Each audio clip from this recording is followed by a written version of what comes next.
Dans les faubourgs de Ghazni, ville stratégique entre la capitale et Kandahar, ils déambulent en patron.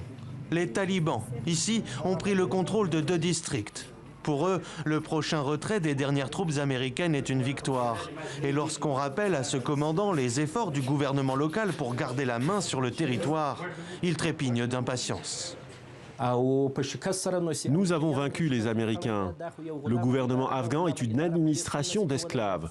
Quand les Américains partiront, ils ne tiendront même pas 5 jours. Le retour des talibans ne serait-il qu'une question de temps? L'avis est partagé, même à Washington, où l'on craint une résurgence des organisations terroristes internationales.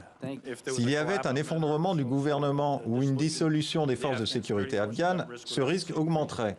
Cela pourrait intervenir dans 2 ans environ. Depuis l'annonce de Joe Biden en avril dernier, le départ des États-Unis s'accélère. Le Pentagone a annoncé que le retrait était d'ores et déjà réalisé pour plus de la moitié. Alors que les forces américaines s'apprêtent à restituer leur principale base de Bagram au nord-est de Kaboul, les forces afghanes bataillent avec difficulté pour contrer l'emprise grandissante des talibans. Au sud, dans la province du Helmand, le gouvernement s'appuie sur une milice, les Sangorians.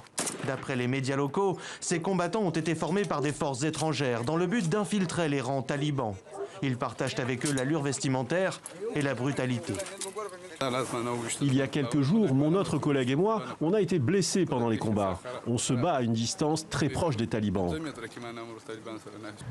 Des talibans très proches de reprendre en main le destin afghan.